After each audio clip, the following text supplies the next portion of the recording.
नमो भगवते वासुदेवाय। भक्तों, हम श्रीमद् भगवद गीता का तृतीय अध्याय कर्मयोग का श्रवण कर रहे हैं। श्लोक संख्या 40 में हमने श्रवण किया था कि इंद्रिय, बुद्धि और मन, यह तीनों ही काम के निवास स्थान कहे गए हैं, कि इन तीनों में ही कामना निवास करती है। जो इच्छा है, इच्छा शक्ति, वो इन तीनों में ही रहती है। और आज हम श्रवण करेंगे श्लोक संख्या 41, जिसमें क्या कह रहे हैं श्री कृष्ण कि हे अर्जुन, तुम सबसे पहले इंद्रियों को वश में करके ज्ञान और विज्ञान का जो नाश करने वाला महान पापी काम है ना, उसको तुम सबसे पहले मार डालो। उनको तुम सबसे पहले मार डालो। अब आइए श्लोक।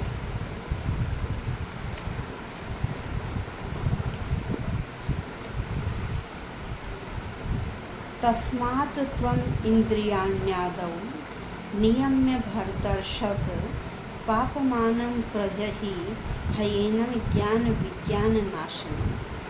संधि विच्छेद करेंगे। तस्मात्, इसलिए, तुम, इसलिए तुम, इंद्रियाणि, इंद्रियों को, आदौ, आदि में, इंद्रियों को प्रारंभ में, नियम्य, नियम का मतलब होता है वश में करके, नियमित करके, भरतर्षभ, हे भरतवंशियों में सर्वश्रेष्ठ अर्जुन, क्या कह रहे हैं कि तुम इंद्रियों को प्रारंभ में ही वश में करके, पापमानम, जो पाप का महान प्रतीक है ना, कौन, वह काम, प्रजहि, उसका दमन करो, उसे काबू में करो, ही निश्चय ही निश्चय ही, एनम, इसको, ज्ञान, ज्ञान, विज्ञानम, विज्ञान होता है जो शुद्ध आत्मा का वैज्ञानिक ज्ञान है ना, उसे बोलते हैं विज्ञान। कह रहे इस ज्ञान और विज्ञान के नाशकम, नाशक को सबसे पहले क्या करो, इसका दमन करो। किसका? जो ज्ञान और विज्ञान का नाशक है। तो क्या कहा, हे अर्जुन, हे भरतवंशियों में श्रेष्ठ अर्जुन, तुम सबसे पहले अपनी इंद्रियों को वश में करके यह जो महान पापी है, कौन, काम है, इसका तुम क्या करो, दमन करो।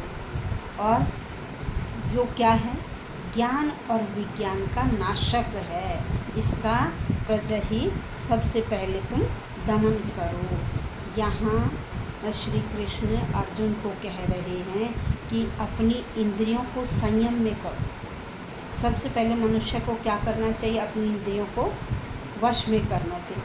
यदि हम अपनी इंद्रियों को वश में कर लेंगे तो वह इंद्रियां उस काम की तरफ नहीं भागेंगी, उस काम की तरफ नहीं भागेंगी। क्योंकि क्या है, हमारी इंद्रियां अपने विषयों की ओर भागती हैं और मन उनको कंट्रोल में करने वाला है। लेकिन यहाँ क्या कहा कि मन भी साथ में भाग लेता है। भाई मन भी क्या करता है, उनके पीछे पीछे, इंद्रियों के पीछे पीछे हो जाता है। और तब हम न तो ज्ञान को समझ पाते, न विज्ञान को समझ पाते। क्यों? क्योंकि हमारे दिमाग को, हमारे मन को, हमारी बुद्धि को किसने आवृत कर लिया है? किसने आवृत कर लिया? उस काम भावना ने आवृत कर लिया।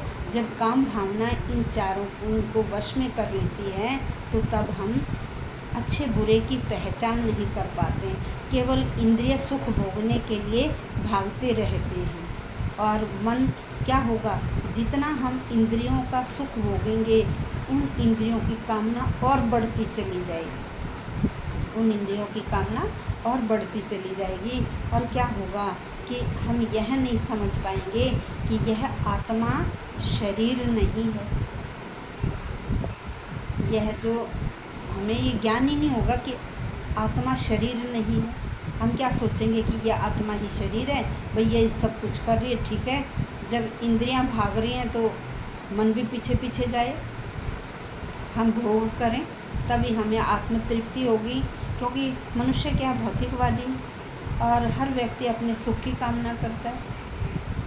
तो यहाँ श्री कृष्ण अर्जुन को समझा रहे हैं कि देखिए, आत्मा और परमात्मा का ज्ञान बहुत गूढ़ है, रहस्यमय है, हर व्यक्ति इसको नहीं समझ पाता है। और जब इन दोनों को समझ जाए तो वह व्यक्ति क्या हो जाता है, कृष्ण भावना भावित हो जाता है। जब व्यक्ति कृष्ण भावना भावित हो जाएगा तो उसकी इच्छाएं तो अपने आप ही खत्म हो जाएंगी। उसका तो केवल एक ही उद्देश्य रहेगा, निष्काम भाव से काम करना और ईश की तरफ लग जाना। और वैसे काम क्या है, ईश्वर प्रेम का विकृत प्रतिबिंब है। भाई काम से हम क्या सोचते हैं कि यही सब कुछ है, तो वो क्या है, ईश्वर प्रेम का विकृत रूप है। जब हम उस विकृत रूप से निकल जाते और हमें पता लग जाता कि इस संसार में कुछ नहीं है, यह सब कुछ मोह माया है, अरे है तो क्या, केवल वह ईश्वर। और जब हम जो भी कार्य करते हैं ईश्वर को अर्पित कर देते हैं, निष्काम भाव से काम करते हैं, तो क्या होता है, भगवान हमारे सारे कार्य सफल करता, सिद्ध करता है। इसलिए मनुष्य को प्रारंभ में ही क्या हो जाना चाहिए, कृष्ण भावना भावित हो जाना चाहिए। उसे यह समझ लेना चाहिए कि ये संसार सब कुछ झूठा मोह माया है, लेकिन हम यह नहीं समझ पाते, अंतिम क्षण तक हम यह नहीं समझ पाते कि यह संसार मोह माया है। हम इस मोह माया के जाल में ही फंसे रहते हैं और उस ईश को नहीं समझ पाते हैं। और हमें क्या करना है, इस मोह माया को छोड़कर उस ईश्वर को समझना है, उस ईश्वर का सच्चा प्रेमी बनना है। और सच्चा प्रेमी हर कोई व्यक्ति नहीं बन सकता, उसके लिए हमें बहुत त्याग करना पड़ता है, तभी व्यक्ति सच्चा प्रेमी बनता है ईश्वर का। तो यही श्री कृष्ण अर्जुन को समझा रहे हैं।